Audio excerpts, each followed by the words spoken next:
Hey guys welcome to my daily vlog. So কালকের half ব্লগটা upload করেছিলাম, half ছিল, একে দিয়েই শুরু করলাম।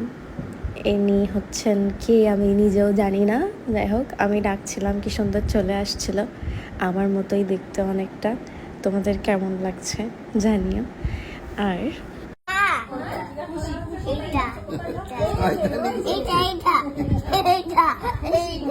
আমার মা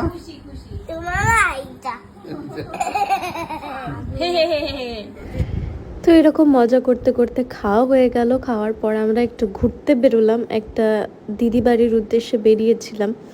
অনেকটা হেঁটে গেছি, তারপরেও বাড়ি চিনি না বলে যেতে পারিনি। আর ইনি হচ্ছে আমাদেরকে টানতে টানতে সেখানে নিয়ে যাবে, তো যাবেই, না গেলে হাত ধরে টেনে নিয়ে যাবে, আর নয়তো মাঝ রাস্তায় দাঁড়িয়ে থাকবে আর বাড়ি যাবে না, এই ছিল তার জেদ। মাঝখানে দেখলাম ইনি মাছ ধরছিলেন, তো সেটাও তোমাদের দেখিয়ে দিলাম। এখানে কিভাবে একটা জঙ্গলের মধ্যে জল জমেছে এবং সেখানে মাছ আসছে আর সবাই মাছ ধরছে। দেখো কিভাবে টানতে টানতে নিয়ে যাচ্ছে, নিজেরাই শুনে নাও এনার কথা। ও আর পাচ্ছে না। তাহলে বাড়ি যাই, চলো। না কিনে যাবো বাড়ি চল, বিষ্ণুপ্রিয়ার বাড়ি চল।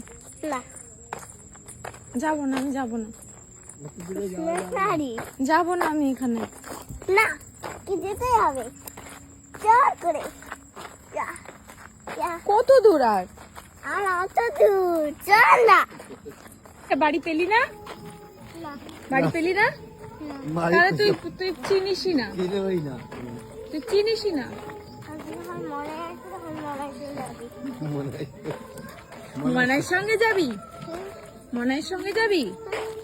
মনাই তো চলে গেছে তোকে তুই একা একা। মনে কালকে আসলে আবার মনে হয় আসলে আগে মনে হয় কি পিটাবি, হ্যাঁ আমাদের নিয়ে যাচ্ছি, কত রাস্তা ঘুরে। বেচারা অনেক খচে গেছিল, শেষ অবধি বাড়ি পাইনি, আর আরও দূরে বাড়িটা ছিল, তো আমরা যেতে পারিনি দিদি বাড়ি। আর তারপর রেগে কচকচ করতে করতে বলছে আমি মনাই এলে মনাইয়ের সঙ্গে যাব, মনাই মানে ওর দিদি। যাই হোক, তারপর ফুলপ্রেমী মানুষ বনে বাজারে ফুল দেখলেই এরকমভাবে ছিঁড়ে ভিডিও করতে স্টার্ট করে যায়, আমিও সেরকম একটা মানুষ।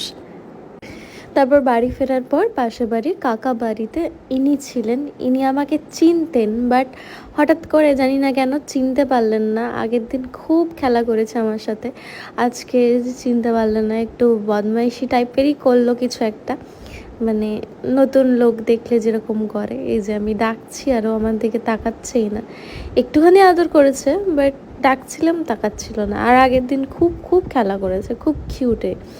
তারপর আমি টেনে হিঁচড়ে নিজে নিজেই কিছুটা আদর করলাম, ও আমাকে একটু আদর করে দিল, হয়তো মন খারাপ ছিল। তারপর বাড়ি যাওয়ার সময় তার আগে সবাই মিলে একজড়ো হয়ে সবাই কথা বলছিল, আমি একটা ক্লিপ নিয়ে নিলাম। তারপর বেরিয়ে আসতে হলো, রাত হয়ে গেছিলো এবং বৌদিকে নিয়ে নিলাম। বৌদি ঝগড়া করে বাড়ির থেকে বেরিয়ে গেছিলো, আমরা জোর করে বাড়িতে নিয়ে এসেছি। সিরিয়াসলি নিও না, আমি মজা করছিলাম। তারপর বাড়ি যাওয়ার পথে পুচকিটাকে ছাড়তে এসেছিলাম ওর বাড়িতে, এবং এখানে ও নিজের স্টাফগুলো সবার সঙ্গে এক এক করে শেয়ার করছিল। দেখো আমার আমার তোর আর আমার রাজীব কিনে নিচে দেয়, ওইটা রাজীব কিনে নিচে দেয়। আমার কোনটা? আমার এইটা। আর দিদার কোনটা? একটা একটা করে দিই। দিদার কিচ্ছু না দিদার কিছু না, দিদাকে কিছু দেবা না, সবগুলো আমার সবগুলো এ রাজীব তো বড়টা নিয়ে নিল। ওই যে রাজীব নিয়ে যাচ্ছে। নিয়ে যাক, নিয়ে যাক। বলো টাটা, বলো টাটা করো, কবে? একটা ফ্লাইং কিস দিয়ে দাও, বাড়ি থাকি? একটা ফ্লাইং। বাড়ি এসে বাড়ি- অনেক রাত হয়ে গেছিলো, আমরা চলে যাচ্ছিলাম। পুচকিটাকে ফ্লাইং কিস দিতে বললাম, বাই করতে বললাম, বৌদিও বাই করে দিচ্ছিল ওকে। তারপর আমরা সবাই সেখান থেকে বেরিয়ে গেলাম এবং বাড়ি পৌঁছে আরেকজন আমাদের জন্য ওয়েট করছিল, সেটা হচ্ছে ইনি।